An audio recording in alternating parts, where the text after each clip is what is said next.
Indonesia, bangsa dan negara, rumah ideologi Pancasila. Bismillahirrahmanirrahim. Pemirsa tercinta yang dirahmati Allah Tuhan Yang Maha Esa, bersua kembali di kanal Hikmatologi. Monolog sederhana mengajak diri kita masing-masing berpikir kian melembut, cerdas, dewasakan hati nurani berdasar kitab suci agama kepercayaan yang kita yakini. Tentu saja menjunjung nilai luhur Pancasila niscaya dalam kehidupan kita sehari-hari. Pemirsa, kita masih berbicara tentang Pancasila, namun kali ini izinkan kami mengambil tema The Power of Subyo and Kuyo. Mengapa tema ini kami sampaikan sebagai bahan imajinasi kita masing-masing mendialogkan dengan hati?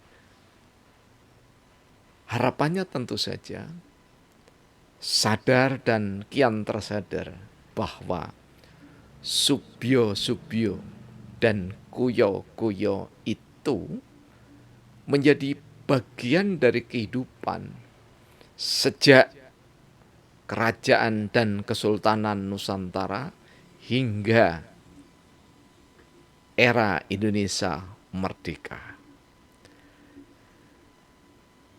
Mengapa kami mengatakan bahwa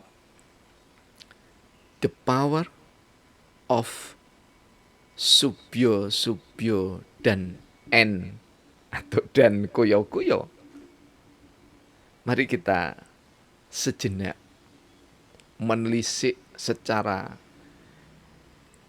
etimologi apa yang dimaksud dengan subyo. Subyo adalah deskripsi, penggambaran hati nurani, di mana rasa suka yang cenderung berlebihan. Sementara kuyo adalah rasa hati nurani yang dideskripsi gambarkan, bahkan dituang, tuliskan dan lisankan dengan ketidaksukaan.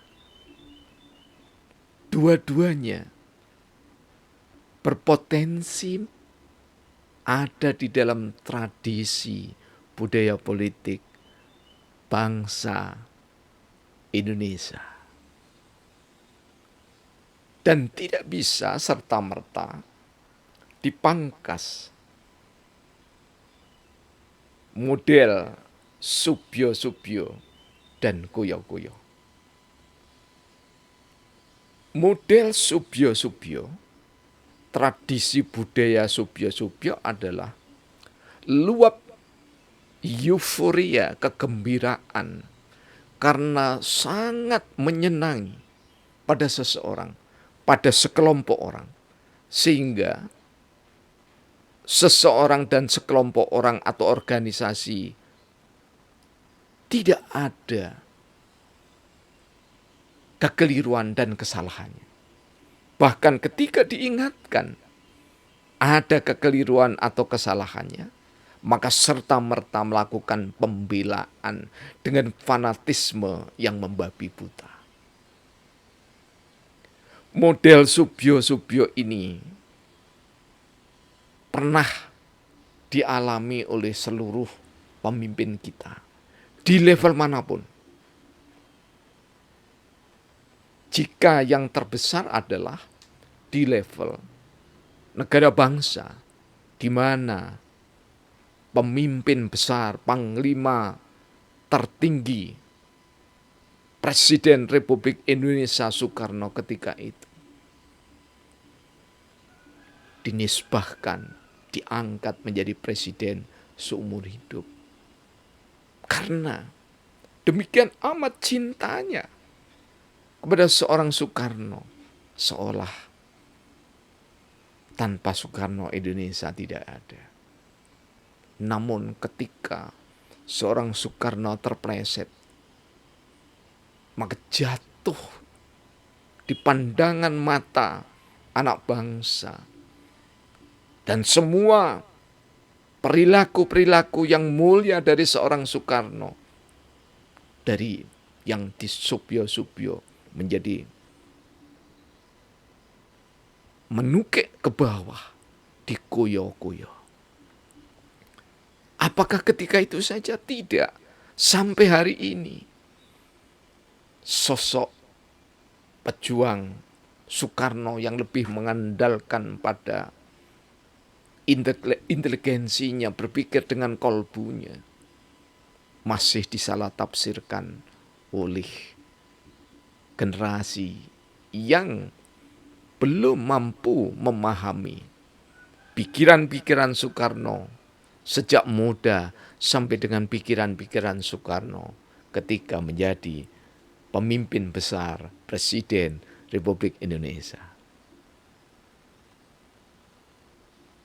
Orang-orang yang mapan di dalam memahami filsafat, logika, di dalam memahami filosofi setiap tokoh melalui karya-karyanya, baik yang tertulis maupun yang terbentang seperti Soekarno, jika tidak diusahakan memahami dari awal sampai dengan akhir, maka kita tidak akan bisa memahami siapa Soekarno yang sesungguhnya. Sehingga ada orang yang hanya tahu kelebihan Soekarno, maka menjadi Soekarnoisme. Apapun yang dikatakan Bung Karno pasti benar. Dan sungguh disayangkan yang membenci Soekarno karena mengetahui kesalahan Soekarno dan hanya mengetahui kesalahan atau kekeliruan Soekarno saja. Maka dia jatuh pilihannya pada menguyo-nguyo Soekarno. Jika tradisi budaya politik mensubyo-subyo dan menguyo-nguyo memang merupakan takdir Allah, maka kita harus meyakini bahwa subyo-subyo dan nguyo-nguyo itu setidaknya diminimalisir sehingga kian hari kita semakin dewasa memahami proses perjalanan sejarah anak bangsa ini. Saya tidak membandingkan, tetapi mempersandingkan betapa ketika berpikir filosofis, beranjak dari filsafat, maka kecenderungannya manusia kebanyakan sesat. Karena filsafat, baik ditinjau dari Alkitab, Taurat, Zabur, Injil, dan Al-Quran. Saya sebutkan Al-Quran itu juga Alkitab karena Allah sendiri berfirman, "Dzalikal kitabu la raiba fi." Jadi Alkitab itu bagi mukminin dan mukminat diyakini ada 4. Nah, di dalam Alkitab, termasuk kami pun juga membaca Tipitaka, Bhagavad Gita, Samaveda dan seterusnya. Ada satu kalimat, yakni adalah hikmat atau kebijakan, kebijaksanaan, wisdom. Diabadikan di dalam sila keempat, hikmat kebijaksanaan. Kepada siapa? Pada Tuhan yang Maha Esa. Karena itu, ketika kita ingin meminimalisasi, mengurangi daya kekuatan tradisi budaya peradaban politik Indonesia, subyo dan ngoyo, maka menerapkan nilai-nilai Pancasila mulai dari kita sendiri. Ibda binafsik, dimulai dari diri kita. Bagi suami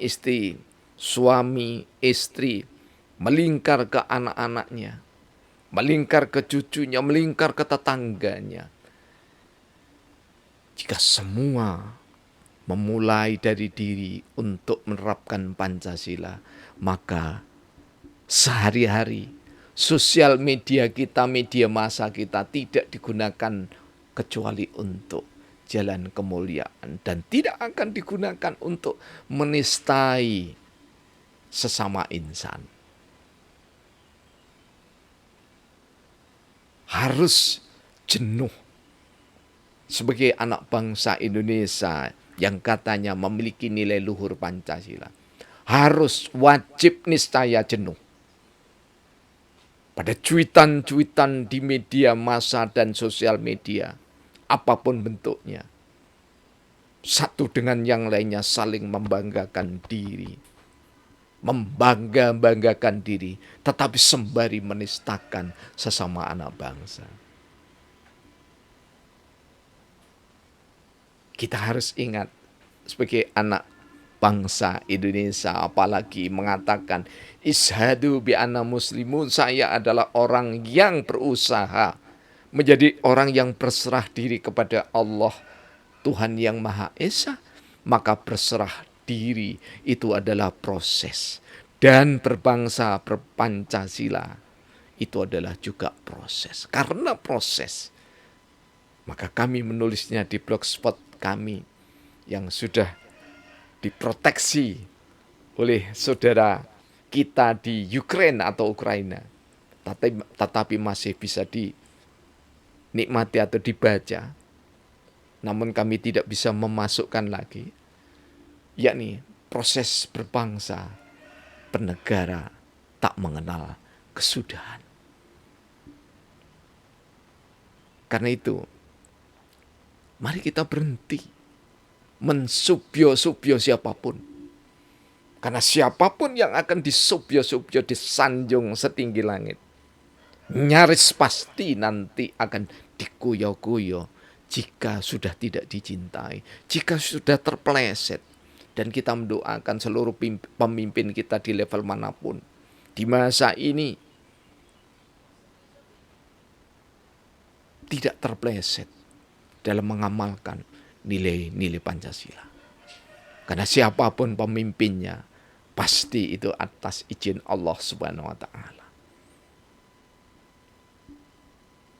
Dan semoga pemimpin kita tak sekedar mendapatkan izin dari Allah, tetapi diridhoi oleh Allah Subhanahu wa Ta'ala. Karena pemimpin yang diridhoi adalah pemimpin yang berusaha, jujur, amanah, terpercaya, mengamalkan nilai luhur Pancasila. Nilai luhur Pancasila tidak pernah luntur, apalagi sirna, sepanjang kita bangga atas usaha tokoh-tokoh bangsa, pendiri bangsa yang terdiri dari tokoh nasionalis dan tokoh-tokoh agama. Apalagi lahirnya Pancasila melalui proses yang tidak hanya seketika itu, namun mengalami proses panjang, lama, dan bijaksana. Semoga ke depan kita tidak mengamalkan tradisi budaya mensubyo dan mengoyo-ngoyo. Semoga bermanfaat. Kurang lebihnya mohon maaf. Alhamdulillahirabbil alamin.